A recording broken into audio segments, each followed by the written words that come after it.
신명기라는 책은 뒤따라오는 역사서 또는 정기예언서의 서론 역할을 하며 신명기는 모세의 입을 통해서 설교로서 선포된 율법이다. 그게 이제 신명기의 얘기고요. 신명기와 오경과의 관계. 오경의 주제는 하나님이 족장들에게 한 약속을 어떻게 성취되어 가는지를 설명하는 거다. 하나님 족장들에게 한 약속은 자손, 하나님과의 관계, 땅에 대한 약속으로 볼 수 있다. 창세기는 자손에 대한 약속의 성취고, 출애굽기와 레위기는 하나님과의 관계에 대한 약속의 성취고, 민수기와 신명기는 땅에 대한 약속의 성취다. 그 다음에 오경에서 신명기의 의의는 선지적 설교로서의 신명기다. 아브라함에게 한 약속의 성취다. 율법이다. 그 다음에 신명기와 역사서의 관계는 내러티브의 연속성이 있다. 해석학적 열쇠로서의 신명기이다. 그 다음에 신명기와 선지서와의 관계는 신명기가 이스라엘과 유다의 선지자 또는 선지서들 그리고 포로에 대한 이들에 대한 경고, 미래에 대한 소망을 이해하는 토대가 된다는 점이 분명히 드러난다. 이들 선지자들은 언약의 규정, 축복과 저주를 그들의 자신 시대에 적용하였던 언약 집행 대행자들이었다. 그 다음에 신명기와 지혜서와의 관계. 다시 한번 제가 바로 지금 PDF로 올린 거 다운받아 보시겠어요? 신명기와 지혜서의 관계는 지혜문학이 신명기의 영향을 받았다. 그 다음에 신명기와 시편과의 관계. 신명기가 시편에 영향을 미쳤다. 결론. 모세는 성경 전체에 나타나는 선지자들의 모델이다. 모세는 율법을 읽고 해석하는 제사장적 사역의 전형적인 예다. 모세는 삶의 실천적 사항 등을 가르치는 지혜자들의 전형이다. 그는 역사를 기록한 역사가이며 노래를 저술한 시인이다. 그는 전쟁에서 백성들을 인도하였던 지도자였으며 백성들에게 통치자였다. 그와 같은 의미에서 그의 역할은 왕과 사사의 역할을 예시한다. 신명기는 4장과 30장에 제시된 언약과 축복과 저주 그리고 소망을 통해서 이스라엘의 역사와 미래를 이해하는 중요한 매개체를 제공한다. 신명기는 나와요?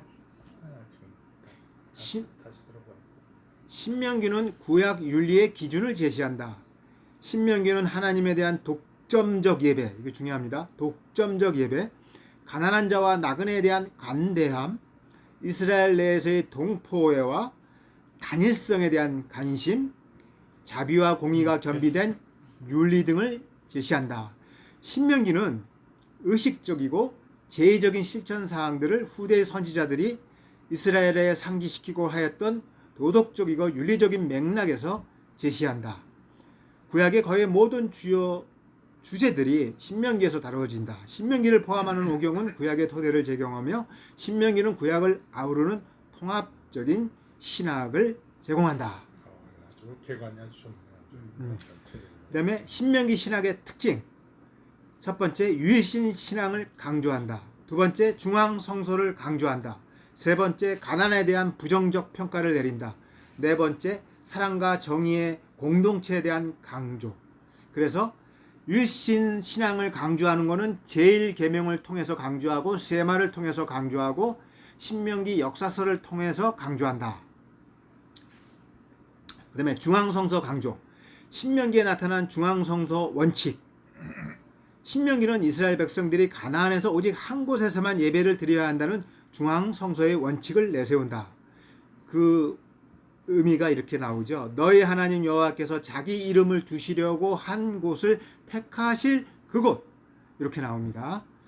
그래서 중앙성서 파괴자 여로보암을 비난하고 중앙성서의 수요자 요시야를 극찬합니다. 그 다음에 가나안에 대한 부정적 평가. 가나안의 우상 숭배를 금지하죠. 그 다음에 사랑과 정의의 공동체에 대한 강조. 신명기에 나타난 사랑과 정의의 공동체 규례. 그 다음에 신명기 역사에 나타난 사랑과 정의의 공동체를 강조합니다. 결론적으로 신명기는 네 가지 중심 신학을 강조합니다. 첫째, 유일신 신학. 둘째, 이스라엘이 가나안에 정착하여 살 때 오로지 하나님께서 이름을 두시려고 택할 장소에만 모여 예배를 드리라는 중앙성서 규정을 강조합니다. 셋째, 신명기는 이스라엘을 비록 가나안 땅에 살게 하지만 한 분이신 야훼 하나님의 백성이기 때문에 모든 가나안적 요소를 배격해야 한다고 말합니다. 넷째, 신명기는 가나안을 배격해야 되지만 이스라엘끼리는 사랑과 정의의 공동체를 이루라고 명령합니다. 신명기는 이스라엘에게 하나님이 그들을 돌보듯이 과부, 고아, 나그네, 레인으로 대표되는 사회적 약자를 배려해야 하며 그들을 보듬고 행복한 공동체를 이루어야 할 책임이 있음을 강조합니다. 결론적으로 신명기는 그 중심 신학을 통해서 이스라엘이 가나안 땅에서 살 때 자신에게 명하신 하나님의 명령과 규례와 법도에 순종해서 하나님의 영원한 은혜를 선물 받는 백성이 되기를 당부합니다. 그래서 또 신명기를 이제 여기서 제가 이제 주로 중점을 둔 게 십계명의 해설서로서의 신명기를 이해할 수 있습니다. 제가 맡은 부분에서. 그래서 들어가는 말, 신명기 5장에 나타나는 십계명은 신명기의 핵심 구성 요소입니다. 신명기 6장에서 11장은 십계명에 대한 처음 두 계명에 대한 감동적이고 설득력 있는 설교입니다. 신명기 12장부터 26장은 십계명에 대한 해설입니다. 그래서 신명기 12장부터 26장의 구조를 보겠습니다. 신명기 12장에서 26장의 율법 부분은 십계명에 나타나는 기본적 도덕 원리를 설명하기 위해서 아래와 같은 내용으로 구성됩니다. 12장부터 26장은 규례와 법도인데 이는 규례와 법도니라 12장 1절에 이렇게 되어 있죠. 그 다음에 제1, 2계명에 대한 설명으로서 다른 신들에 대한 금지가 13장 8절까지 나오고요. 제3계명에 대한 설명으로서 14장에 나오고요. 제4계명에 대한 설명은 14장 14장 16장인데 잘못 썼구나. 6장으로 14장 15장 16장에 나옵니다. 그 다음에 제5계명에 대한 설명은 16, 17, 18, 제6계명은 19, 20, 21, 22, 7계명은 22, 23, 8계명은 도덕질이거든요. 23, 24, 9계명은 거짓 증거, 24, 25, 10계명은 이웃 아내의 소유에 대한 탐욕, 그게 25, 26까지 나옵니다. 그래서 이제 제1, 2계명은 다른 신들에 대한 금지죠. 이거를 이제 확장 해석하면 하나님의 임재와 말씀 해가지고 여호와께서 택하실 예배의 처소 지정과 절대 순종, 나 외에 다른 신을 섬기지 말라. 절대 순종입니다. 제3계명은 하나님의 이름에 대한 확장인데요. 정결과 거룩의 경계를 표시합니다. 신명기에서 이 정결법과 하나님의 이름의 용례는 이스라엘에게 지정된 다양한 경계를 넘지 않아야 한다는 점에서 공통점을 발견할 수 있습니다. 이스라엘이 하나님의 이름에 대한 전적인 헌신에서 벗어나지 말아야 하듯이 이스라엘은 정결한 음식과 부정한 음식의 경계를 넘나들지 말아야 했습니다. 뿐만 아니라 이들은 그 음식법이 상징적으로 나타내는 거룩한 삶을 살아야 했습니다. 음식은 정결하게 먹어야 몸이 정결해지고 몸이 정결해야 정신과 영이 정결해집니다. 결국 삶이 정결해집니다. 제4장이 안식일이거든요. 여기에 대한 확장은 포기함과 자유롭게 함. 안식일은 단순히 일을 중단하는 시간이 아니라 하나님께서 주신 선물을 기억하는 시간이고 하나님께서 주신 선물을 하나님께 다시 돌려드리는 시간이고 감사와 예배를 드리는 시간이며 기념하고 축하하는 시간이고 가난한 자들과 받은 것을 함께 나누는 시간이고 빚과 노예를 탕감하고 가진 것을 가난한 자들에게 주는 시간이 안식일입니다. 이게 안식일을 확장 해석한 거예요. 우리는 하나님과의 관계는 영적인 관계로만 자꾸 강조하는데 그 이면에는 우리가 이제 나타나는 것은 다른 사람들과의 경제적, 사회적, 문화적 그런 거와 밀접하게 연결돼서 나타납니다. 특히 경제적 문제가 더 아주 중점적으로 나타나 있죠. 그래서 이제 5계명이 부모와 권위에 대한 건데요. 이게 확장이 이제 어떻게 되냐면 인간 권력의 제한으로 나타납니다. 그래서 16장 18절에서부터 18장 22절에 나타나는 규례와 법도는 부모를 공경하라는 명령에 나타나는 권위의 역할과 목적을 이스라엘 사회에 구체적으로 적용하는 그런 의미입니다. 그래서 권위와 권력의 분배는 신명기 16장, 17장, 18장에 나타나는 권위에 관한 규례와 법도에도 적용됩니다. 16, 17, 18장은 사사와 왕, 제사장 그리고 선지자들 사이에 권위의 분산과 제한을 이렇게 개괄적으로 제시합니다. 그래서 신명기에 나타나는 권위에 대한 제한과 권위의 분산 제도를 통해서 인간의 욕망을 미리 차단해 버리죠. 그러니까 빅브라더가 나올 수 없는 거죠. 그다음에 제6계명 살인에 대한 그 확장, 요거는 이제 결국 생명과 죽음에 대한 의미거든요. 그래서 신명기 15장 17절에 살인 금지 계명, 살인하지 말지니라에 나타나는 시브리어 동사 라차흐는 단순히 죽이다 또는 살인하다의 의미가 아니라 공동체의 삶을 위협하는 비합법적인 폭력의 형태와 관련된 살인을 의미합니다. 19장 1절부터 20장, 21장, 22장에 나타나는 규례와 법도는 이 짧은 계명을 가장 길게 그리고 가장 복합적으로 설명하며 12장에서부터 26장의 단락에서 절정을 이룹니다. 살인 금지에 대한 명령과 관련된 이 법들은 다음에 네 단락으로 구분할 수 있습니다. 도피성에 관한 문제, 그다음에 경계표, 증인에 관한 법. 이게 19장, 20장, 21장에 나오고요. 아니야, 19장에 나오고요. 전쟁에서의 살인 제한에 대한 법이 20장에 나오고요. 그 다음에 생명과 죽음 사이에 발생하는 어떤 충돌이 21장에 나오고요. 그 다음에 생명 연장을 위한 적극적 의무가 22장에 나옵니다. 그리고 제7계명이 간음인데요. 여기에 대한 확장 해석은 하나님, 성, 그리고 외국인까지 이렇게 범위를 넓히는데요. 22장에서 23장은 간음을 금지하는 계명으로서 세 수준의 부적절한 혼합을 피하기 위한 적절한 관계와 행위를 구분하고 있습니다. 세 수준의 부적절한 혼합은 첫째, 성관계에서 남자와 여자의 부적절한 혼합관계. 둘째, 이스라엘과 이방인들의 예배 장소의 부적절한 혼합. 세 번째, 거룩한 전쟁의 진영에서의 부정한 행위, 이렇게 몽설행위, 뭐 그런 거 있죠. 대변행위. 그 다음에 행위와 물질, 그리고 거룩한 하나님의 임재와, 왜냐 하나님이 진영을 임재하는 자리잖아요. 임재의 부적절한 혼합, 이런 것들이 내용이 나타납니다. 세 부분으로 해서. 그래서 성에 관한 규정들, 법은 여러 면에서 문화에 종속되었기에 고대 근동의 맥락과 배경에서 해석되어야 합니다. 그러나 어떤 의미에서 가부장적이고 배타적으로 보이는 이 법들은 부분적으로 해체되기 시작합니다. 몇몇 구체적인 예들과 경계를 허무는 제약들의 도입으로 말미암아 구별의 명백한 경계들이 모호해지고 각각의 제도들의 경계선들이 허물어지기도 합니다. 이 단락에 나타나는 규례와 법들을 다음과 같이 구분할 수 있습니다. 자연에서의 적절한 경계, 뭐 종자 얘기가 나오고 동물들, 의복 얘기 나오고 그러죠. 의복에 술 다는 거. 그 다음에 가족 내의 성관계의 적절한 경계 있죠. 형사 취수 같은 거. 형이 죽으면 형수를 취해야 돼서 후손을 이어가야 되는 그런 거. 불친상간도 다 여기 나오는 거죠? 예, 그 범위 다 여기 들어가고요. 그다음에 예배 공동체 총회의 적절한 경계에서 뭐 어느 데는 10대가 지나도 영원히 아말렉인가 뭐는 뭐 들어오지 못하고 에돔은 뭐 들어오고 뭐 이런 거 있죠. 그런 3대가 지나면. 예, 그런 적절한 경계에 대해서 말씀하시고요.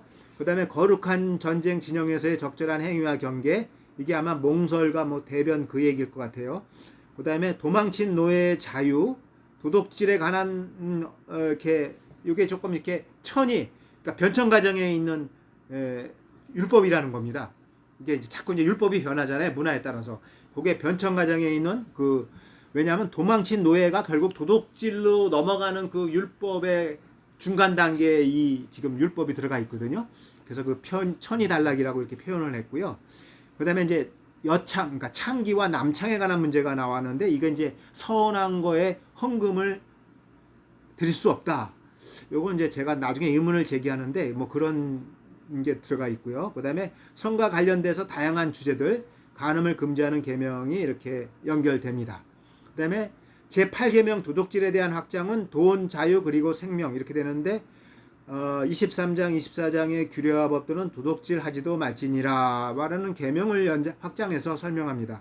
이들 규례는 하나님과 다른 사람 그리고 자연으로부터 취할 수 있는 것의 한계를 설정함으로써, 그러니까 이게 단순히 도덕질이 아니고요. 자연, 하느님 이렇게 해가지고 거기서 이 어떤 그 한계가 설정이 그 아마 그 성경책에 돼 있을 거예요. 그래서 도덕질 금지의 계명을 이제 이렇게 잘 결합해서 설명을 합니다. 그다음에 9계명 거짓 증거에 대한 확장은 이웃에 대한 배려와 어떤 그 반대로 거짓 증거한 사람한테 이제 위험을 보여주는 그런 규례죠. 그래서 내 이웃에 대해서 거짓 증거할지도 말지니라라는 계명은 법정에서 거짓 고소로 인한 사람의 존엄과 명예를 보호한다. 신명기 24장, 25장의 법들은 사회적인 신분이나 조건을 막론하고 공동체 내에서 누려야 하는 사람들의 명성과 위엄 그리고 서로 간의 대접을 보호하고자 한다. 공동체 지도자로부터 범죄자에까지 심지어 공동체의 동물에까지 이게 소가 있죠. 소에 이게 뭐 씌우지 말라는 그 대목 나오잖아요. 바로 그거 얘기하는 겁니다. 그래서 이렇게 그 보호를 하는 거죠. 동물에까지. 그다음에 10계명 이웃의 아내와 소유에 대한 탐욕에 대한 확장인데요. 규칙의 예외를 줍니다. 이웃의 아내를 탐하지 말라는 거와 형사취수죄를 이렇게 관련시키죠. 그래서 규칙의 예외를 두고 있고 권력과 사업가 약자를 괴롭히는 자 있죠. 뭐 저당 잡히는 거 뭐 이런 문제 나와요. 여기서 신명기 25장 26장 흑에 내 이웃의 아내를 탐하지 말라는 계명의 확장과 내 이웃의 소유를 탐내지 말라는 계명의 확장으로 구분됩니다. 이웃의 아내를 탐내지 말라는 계명은 다시 두 개의 법으로 구분되는데 두 법 모두 출산으로 인한 가계의 보존과 결부된 생명과 죽음 사이의 위험한 경계의 문제를 다룹니다. 첫 번째 나타나는 수원제도, 이게 형사취수법이거든요. 수원제도에 관한 규례는 이웃의 아내를 탐내지 말라는 계명의 예를 다룹니다. 함께 살던 두 형제 중 한 명이 아들을 낳지 않고 죽었을 경우 남아있는 형제가 죽은 형제의 아내와 결혼하도록 규정하고 있습니다. 이러한 결혼의 목적은 가계의 후사를 이어가기 위함입니다. 이것은 고대사에 보편적으로 행해지던 동서양을 막론하고 보편적으로 행해지던 간습 내지 규율이었습니다. 한국의 고조선 사만, 뭐 동해, 옥조, 이런 거 있죠. 동해, 옥조, 부여 이런 나라에도 형사취수법이 있었거든요. 비슷한 거예요. 그 나라나 이 나라나. 그래서 이웃의 아내를 탐내지 말라는 명령의 단락에 나타나는 두 번째 규례 역시 미래 세대를 보존하는 문제에 관심을 기울입니다. 왜냐하면 여기는 11절, 12절은 두 남자가 서로 다투던 중에 한 사람의 아내가 개입하는 사건인데요. 그 한 아내가 상대편의 남자의 그 음량을 움켜쥐는 걸 금지합니다. 이거는 뭐냐면 이게 저거잖아요. 그 씨앗이잖아요. 씨앗. 그러니까 이건 안 되는 거고요. 후자는 결혼의 경계를 넘어서는 행동을 허락되지 않는데 이제 그게 그렇다는 거고요. 그다음에 신명기 25, 26장에는 열 번째 계명 후반부를 확장합니다. 열 번째 계명의 후반부는 내 이웃의 아내를 탐내지 말지니라. 내 이웃의 집이나 그의 밭이나 그의 남종이나 여종이나 그의 소나 그의 낙이나 무릎 내 이웃의 소유를 탐내지 말지니라라는 규례와 법도는 특별히 이건 어떤 거냐면요. 특별히 권력과 부를 소유한 사람이 힘없고 가난한 자의 소유를 탐하는 것에 초점을 맞추고 있습니다. 그래서 25 그렇고요. 그다음에 25의 18은 아말렉이 이게 똑같은 맥락이에요. 아말렉이 이제 이스라엘이 피곤한 틈 타서 뒤에 떨어진 자 있죠. 낙오자들. 그 약한 자들을 공격했기 때문에 바로 그 예로 든 거죠. 그래서 상기시키며 가난한 자와 방할 힘이 없는 연약한 자의 소유를 탐내지 말라는 열 번째 계명과 연결시킨다. 마지막으로 신명기 26장 1절에부터 15절은 첫 열매와 11절을 바치는 의식을 소개함으로써 열 번째 계명을 확장해서 이스라엘 삶에 적용한다. 이스라엘은 잘못된 탐욕에 대한 교정수단으로서 첫 열매와 11절을 바치는 의식을 통해서 이게 머리 의식이 아니라요. 행사 의식을 통해서 자신들의 추수의 청지기 역할을 수행했음을 확인하는 겁니다. 이와 같은 신명기는 행사 같은 의식을 통해서 청지기 머리의 의식을 고양시킵니다. 하나님이 자신들에게 은혜로운 선물을 주셨다는 것을 의식을 통해 상기하는 것은 의식의 소유를 탐내는 마음을 없애는 좋은 예단책이 됩니다. 결론, 관계 봉인인데요. 신명기 26장 16절 19절은 12장 26장에 나타난 규례와 법도의 결론입니다. 오늘날 내 하나님 여호와께서 이 규례와 법도를 행하라고 내게 명하시나니 그런즉 너는 마음을 다하고 성품을 다하여 지켜 행하라. 내가 오늘날 여호와를 내 하나님으로 인정하고 또 그 도를 행하고 그 교례와 명령과 법도를 지키며 그 소리를 들으리라 하곤 하였고 여호와께서도 내게 말씀하신 대로 오늘날 너를 자기의 보배로운 백성으로 인정하시고 또 그 모든 명령을 지키게 하리라 하곤 하였은즉 여호와께서 너의 칭찬과 너를 칭찬하고 너에게 명예와 영광으로 그 지으신 모든 민족 위에 뛰어나게 하시고 그 말씀대로 너로 내 하나님 여호와의 성민이 되게 하시리라. 이게 결론입니다. 그래서 이제 은혜롭게 읽으십니다. 내용은 다 끝냈고요. 두 번째 통찰입니다. 13장 18절. 이거는 저는 그냥 가볍게 읽었다가 여기서 좀 딱 때리더라고요. 인간 앞에서 정직한 게 중요한 게 아니라는 거죠. 인간 앞에서 정직해도 하나님 앞에서 부정직할 수가 있어요. 그러니까 인간 앞에서 정직한 게 아니라 하나님 앞에서 정직해야 된다는 거죠. 저희는. 이게 확 싹 오더라고 갑자기. 그 다음에 15장 4절. 이것도 굉장해. 당신들 가운데서 가난한 사람의 얻게 하시라고 하나님이 명령하시는 거예요. 그러면 당신들 가운데는 뭐냐면 지금 우리가 몸담고 있는 교회라는 거예요. 그러니까 지금 우리나라 교회가 잘못된 거예요. 지금 교회에 빈부차가 있으면 안 된다는 거예요. 지금 당신들 사이에서 가난한 사람이 있으면 하나님이 잠을 못 자. 이게 있잖아요. 우연히 보던 이게 구절들이 전사님 보면서 이렇게 자꾸만 그 얘기를 해. 지금 우리는 안 하잖아. 여기만 제가 가난해요. 제가 가난해요. 제가 가난해요. 16장 12절. 이것도 참 재밌어요. 남종과 여종, 레이사람과 떠돌이와 고아와 가부까지도 하나님 앞에서 즐거워해야 된다는 거예요. 같이. 지들끼리 즐거워하면 아니고 하나님 앞에서 같이 즐거워해라는 얘기예요. 와, 정말 이게 대단한 사이트죠. 16장 20절. 이것도 재판관 얘기인데요. 우리나라 재판관들이 이 구절을 이 법정에다가 크게 써붙여가지고 맨날 보고 읽어야 돼. 우리나라 재판관들 정말 썩었어. 당신들은 오직 정의로만 따라야 한다는 거예요. 재판할 때. 사람의 얼굴 보지 말고 뇌물의 판단에 흔들리면 안 된다. 그렇게 해야만이 백성들에게 공정한 판결이 된다는 거예요. 백성들에게. 공정은 저기 윤모시기처럼 말로만 하는 게 아니라 공정, 정의롭게 재판을 하면 하나님의 정의에 따라서 하면 이렇게 된다는 거예요. 자연스러워. 오늘 이 신명기에 좋은 말들이 너무 많아요.